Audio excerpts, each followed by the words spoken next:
किसने अच्छा जी, आज हमारा टॉपिक है difference between compound and mixture. Compound और मिक्सचर में फ़र्क, ये केमिस्ट्री क्लास 9 चैप्टर नंबर 1 का टॉपिक है। हमने कंपाउंड और मिक्सचर में आज डिफरेंस देखना है। कंपाउंड और मिक्सचर के बारे में बेसिक चीज़ें हमने प्रीवियस लेक्चर के अंदर डिस्कस की थी। आज हमने उनके दरमियान जो डिफरेंस है वो पढ़ना है।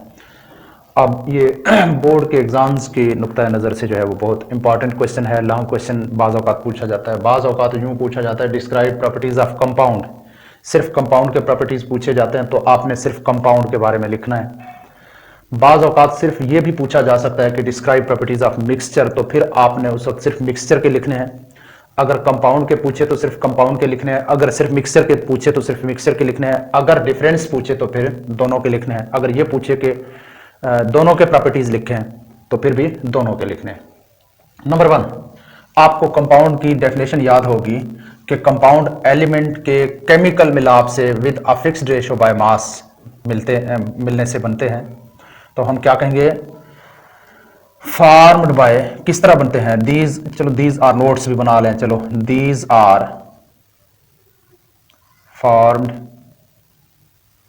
Bye chemical combination of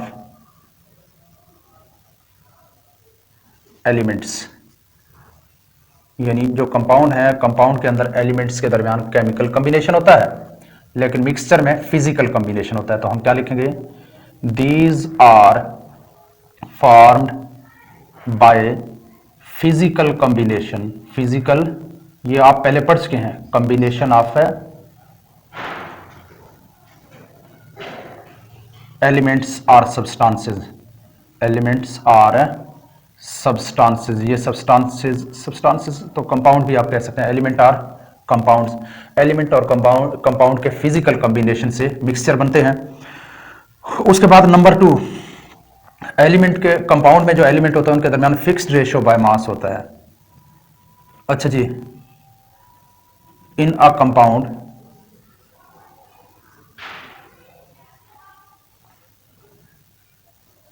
elements have अ,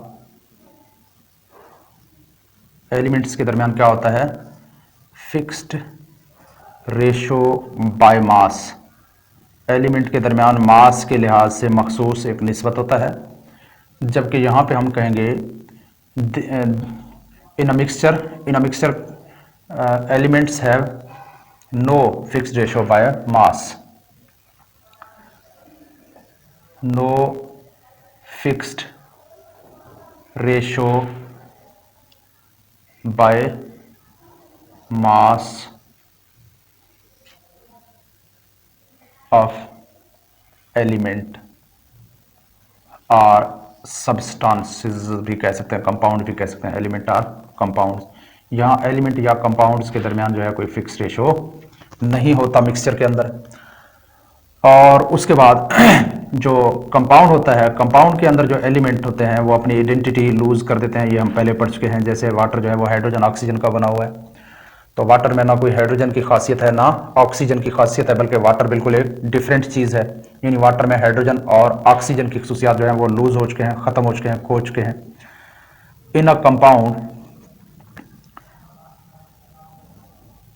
अब कंपाउंड के अंदर जो एलिमेंट्स होते हैं, एलिमेंट्स या एलिमेंट को आप कंपोनेंट भी यहां पे लिख सकते हैं, अज्जा। In a compound elements,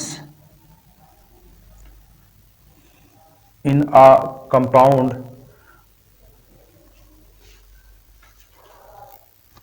lose their identity. In a compound elements lose their identity. Element जो है वो अपनी शिनाख्त खो देते हैं, आइडेंटिटी। जबकि एक मिक्सचर के अंदर जो है, in a mixture element or compound, element or compound do not या does not lose their identity. ये अपनी शिनाख्त नहीं लूज करते। यानी मिक्सचर में जो चीज़ें होती हैं उनकी शिनाख्त बरकरार रहती है। जैसे पानी और चीनी को आपने मिला लिया, सोल्यूशन बन गई, मिक्सचर बन गया दोनों का। अब उस मिक्सचर के अंदर पानी और चीनी दोनों की खासियतें बाकी हैं। वो मिक्सचर जो है वो मीठा भी है और प्यास बुझाने के लिए वैसे इस्तेमाल होगा जैसे आम पानी इस्तेमाल होता था, बाकी कामों के लिए भी पानी की खासियत के अंदर कोई फ़र्क नहीं पड़ता। नंबर 4 जो है इनका केमिकल फार्मूला होता है कंपाउंड्स का। They have a chemical formula, इनका बाकायदा केमिकल फार्मूला होता है। जैसे पानी एक कंपाउंड है, इसका फार्मूला जो है H2O है, सल्फ्यूरिक एसिड एक कंपाउंड है H2SO4 है, सोडियम क्लोराइड यानी नमक एक कंपाउंड है, उसका फार्मूला NaCl है। जबकि मिक्सचर का कोई केमिकल फार्मूला नहीं है। They have no chemical formula, इनका कोई कीमियाई फार्मूला नहीं है। कभी आपने कोई मिक्सचर का कोई फार्मूला सुना होगा, चाय का फार्मूला, दूध का फार्मूला, कभी कोई किताब में आपने पढ़ी होगी। आपने ग्लूकोज के बारे में ग्लूकोज का फार्मूला तो पढ़ा होगा, पानी का भी पढ़ा होगा, लेकिन कोई मिक्सचर का फार्मूला आपने कभी भी किसी किताब में नहीं देखा होगा। तो जो मिक्सचर होते हैं इनका कोई केमिकल फार्मूला नहीं होता। उसके बाद इनके जो मेल्टिंग और बॉइलिंग पॉइंट्स होते हैं कंपाउंड्स के, वो फिक्स होते हैं, मखसूस होते हैं। They have fixed melting and boiling points, इनके मखसूस मेल्टिंग और बॉइलिंग पॉइंट्स होते हैं। जबकि जो मिक्सचर होते हैं इनका कोई मखसूस मेल्टिंग और बॉइलिंग पॉइंट नहीं होता। They do not have any fixed melting और बॉइलिंग पॉइंट, इनका कोई फिक्स मेल्टिंग या बॉइलिंग पॉइंट नहीं होता मिक्सचर्स का।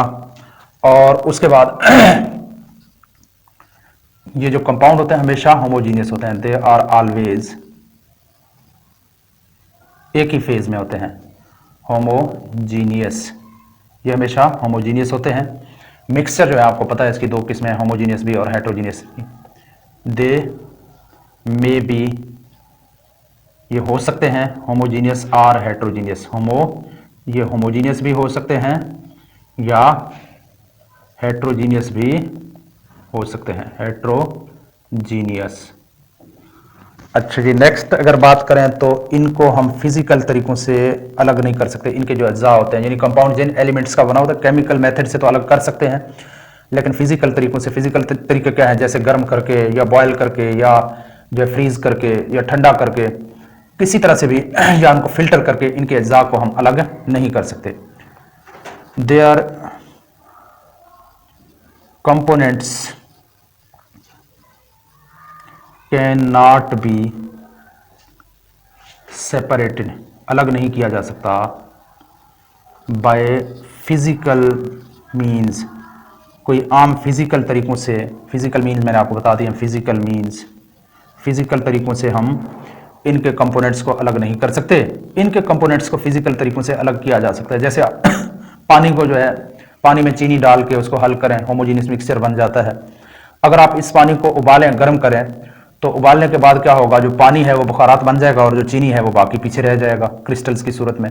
तो इस तरह से फिजिकल तरीकों से हमने पानी और चीनी दोनों को अलग कर दिया। तो मिक्सचर के जो अज्जा हैं उनको फिजिकल तरीकों से अलग किया जा सकता है। There components can be separated by physical means, यानी फिजिकल तरीकों से गर्म करके, पिघाल के, मेल्ट करके, फिल्टर करके और मुख्तलिफ तरीकों से इनके कंपोनेंट्स को हम अलग कर सकते हैं, फिजिकल मीन्स। जबकि कंपाउंड के कंपोनेंट्स को हम फिजिकल तरीकों से अलग नहीं कर सकते। आप चाहें तो ये स्क्रीनशॉट लेके इसका नोट्स बना सकते हैं।